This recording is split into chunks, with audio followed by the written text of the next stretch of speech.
Hello and welcome once again everyone. The Russian cruiser split is now live, with the Russian heavy cruiser line being introduced into the game with the likes of Tallinn and Riga, but today's video features the brand new Tier 8 premium heavy Russian cruiser Pyotr Bagration.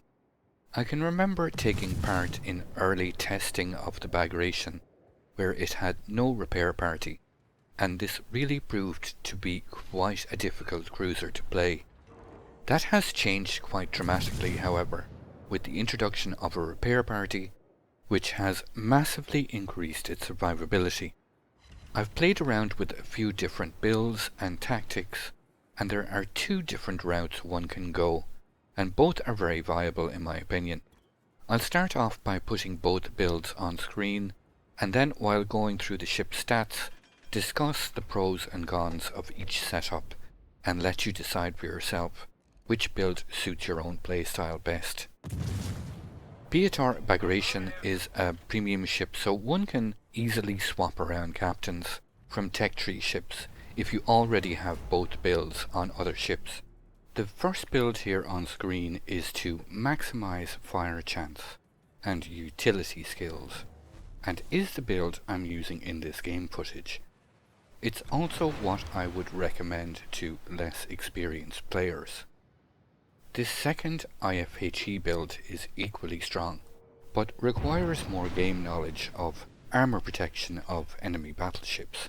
A real useful tip here is to use the tech tree in-game to examine the armor layout of battleships in port to see the sections of 37mm or less that you can now penetrate with this second IFHE build. Pyotr Bagration's greatest strength is in its survivability, in my opinion, especially when played in the mid to long distance kiting role, especially early on in games. So let's take a closer look at its armor setup. Pyotr Bagration gets 42,000 hit points, with 16% torpedo protection, which is reinforced by having a max of 4 repair parties. When looking at the Bagration's armor layout, we can see the upper end fore-end plating, upper armor belt and upper aft end plating all consist of 25mm of armor protection. The fore-end armor belt or icebreaker bow gets 40mm of armor. The main citadel is protected by 152mm of armor, while the aft end armor belt is 100mm, giving the rudder some additional protection. The main turrets get 175mm of frontal armor, side plate of 120, top plate of 80mm, and rear plating gets the most protection at 210mm. while the ship's main deck is covered in 27mm. All in all, it's not bad protection for a Tier 8 cruiser. Pyotr Bagration is a cruiser that, when angled properly and positioned well, can still take a considerable beating and still stay in the fight and be effective, as I hope this game will illustrate for you. There is a large portion of the enemy team here pushing this A point, and they have a destroyer while we have no destroyer support on this flank. So I've turned into a kiting position and prepared to start steaming away. One of our battleships is already turned. There is at least half of the enemy team here, so I'm just going to stay dark for a moment while my guns turn. Bismarck is spotted. The carrier is sending in planes. I'm just going to hold fire. Might get a visual on that DD. The destroyer is spotted once again by our carrier. Shots out on that destroyer. The dispersion there is looking pretty decent. We are able to take out the destroyer. That will hopefully slow down their advance on this side. So while I continue to kite away here, let's take a closer look at the main guns. When it comes to main armament, Pyotr Bagration comes equipped with 9 100mm guns in a 3x3 turret setup, with 2 fore and 1 aft, with a relatively slow 180-degree turning time of just under 27 seconds. But as you can see, the firing angles while kiting are not that bad. You can remain relatively well angled while still firing all your guns towards the rear. These guns have a max firing range of 18.5 kilometers, with a max dispersion of 161 meters at that range, a reload speed of 11 seconds, and pretty good shell ballistics of 930 meters per second for armor piercing and 920 meters per second for high explosive rounds. High explosive shells inflict a max damage of 2500 with 30 millimeters of armor penetration, a base fire chance of 13%, which with this build is increased to 17% using Demolition Expert and both signal flags. When going for the IFHE build, the HE's armor penetration is increased to 37 millimeters, allowing you to pen the bow and stern sections of most battleships, and even with a few exceptions like the French and British battleships, you will be able to penetrate the main deck for additional damage. The fire chance, however, with this IFHE build is greatly reduced to a max of 10.5%, even when using Demo Expert and both fire boosting signal flags. The maximum AP damage is 4550 with pretty decent levels of penetration, shell arcs and ballistics, making Pyotr Bagration quite dangerous if an opponent shows too much broadside.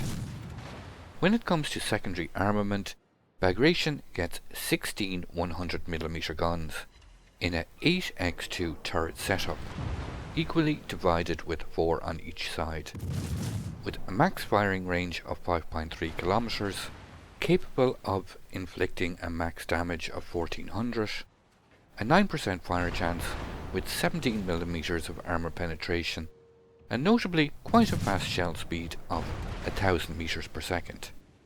I've been pursued relentlessly here by the enemy and been the focal point of their aggression so far. I've already managed to tank over 1 million potential damage, and despite being under almost constant fire, I'm still able to keep fire on my pursuers. In a perfect world, I'd love some long-range torpedoes at this point, but unfortunately that's not the case. Pyotr Bagration gets 2 X5 torpedo tubes, one on each side, with a reload speed of 131 seconds, a max firing range of 8 kilometers, capable of inflicting a max damage of 14,400, and fairly typical of Russian torpedoes at this tier, a slow speed of 55 knots, with a very low detectability range of only 1100 meters. With a concealment of 11 kilometers, you are not going to be pulling off any stealth torpedo maneuvers in open water, but usage of these torpedoes will be consigned to around island attacks and endgame close quarters engagements. Being chased like this by half the enemy team is not the ideal circumstances to show them off, however. You do get 5 of them on each side though, which is usually enough to take out most targets come those late stages in games. I've been positioned so deep in my spawn for the duration of this game so far, and fortunately the enemy carrier has yet to have the opportunity to come for me, simply due to the proximity of closer targets. But it's a situation I've been forced into and not of my choosing. Just as I disable the Hipper's torpedo tubes, my own get instantly destroyed. It's always very inconvenient. Despite taking so many hits and losing my torpedo tubes, my AA fortunately remains relatively intact. When it comes to aerial attacks, Pyotr Bagration is a very strong AA platform at Tier 8, with an AA defense rating of 85 and a continuous damage of 288. 8 flak explosions per salvo, capable of inflicting 1400 damage, with a firing range of 5.8 kilometers. This can be further reinforced with defensive AA, as you have a choice between Def AA and Hydroacoustic Search in the second consumable slot, and I'll demonstrate later in the video when the carrier comes from me that this AA defense combined with defensive AA can be quite deadly to incoming aircraft. I just mentioned you have a choice between defensive fire and hydroacoustic search, and in this defensive kiting role I do prefer to use defensive AA. Hydroacoustic search is still a very valid option though, especially due to the popularity of Swedish destroyers in the game right now, with their long-range torpedoes. There is one very important notice here on the Bagration's Hydro. Right now, live on the servers in update 0.9.4, it's capable of detecting torpedoes at 3 kilometers and surface ships at 4 kilometers. This will be changed in update 0.9.5 to 3.5 kilometers for torpedoes and 5 kilometers for ships, which is a decent improvement, bringing it in line with the hydroacoustic search stats of many other nations. I've almost sailed through the entirety of my spawn at this point, but I have been chipping away at these targets, and I've tanked nearly 2 million potential damage at this point. Just setting the odd fire here and there, just keeping all these advancing ships under as much pressure as I can possibly keep them under. It's this tanking ability with the Bagration that really stands out in my mind though. Anytime you are tanking damage numbers like this, I tend to think more of very tanky cruisers like Moskva or Stalingrad and other top tier cruisers. I finally managed to take out one of the chasing pack. The Nuremberg goes down, and that's one less on my tail. This capability of being able to stay in the fight for long periods and still be effective is what makes the Pyotr Bagration stand out for me at Tier 8. Especially after playing the test version that didn't have a repair party.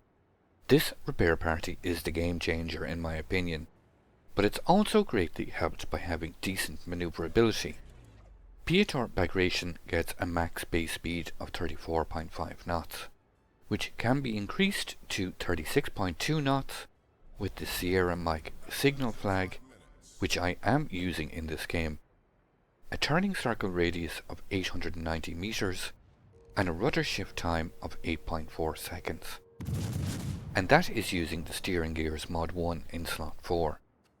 This all combined greatly helps to dodge shells and mitigate incoming fire when you angle and position yourself correctly. This poor Fuso that had been following behind slowly has now suddenly realized he's out of options.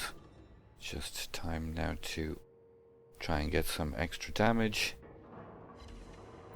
This game has been quite close and is still quite close on the scoreboard, but we have managed to take a significant ship lead at this point. And Fuso does take a torp. He is under attack now by the carrier as well. I do manage to get a double fire on him. He is also being torped by the Graf Spee. And the Fuso goes down, taken out by the carrier. Just going to quickly fast forward here to skip over some not so exciting capping of capture points to show off the AA when the carrier finally does turn up. And there, despite taking a hammering for most of this match, the AA is still capable of taking out a whole wave of planes in one go. He made the mistake, he flew straight into the flak explosions. Gentle ribbing in the chat. He responds well. He's seen the writing on the wall. While this AA is quite powerful with the defensive AA active, it can be a little bit underwhelming when faced with air assault when it's on cooldown. I hope to have giveaways available for both the Ochakov and Pyotr Bagration in the coming days and weeks, so make sure to enable notifications and not miss any announcements to be able to take part in these giveaways. I'm able to slip through that first wave. I'm going to have to start turning quickly into these torpedoes. I'm going to be able to survive this game. I hope I was able to give you a clearer picture of what the Bagration is capable of. It's maybe not spectacular, but definitely reliable. Don't forget to hit that thumbs up button if you liked the video, it really helps a lot. I'd like to thank you once again all for watching. Don't forget to like, share and subscribe for more. Take a moment to check out some of my most recent videos and leave a comment below. And until the next time, keep sailing it like you stole it.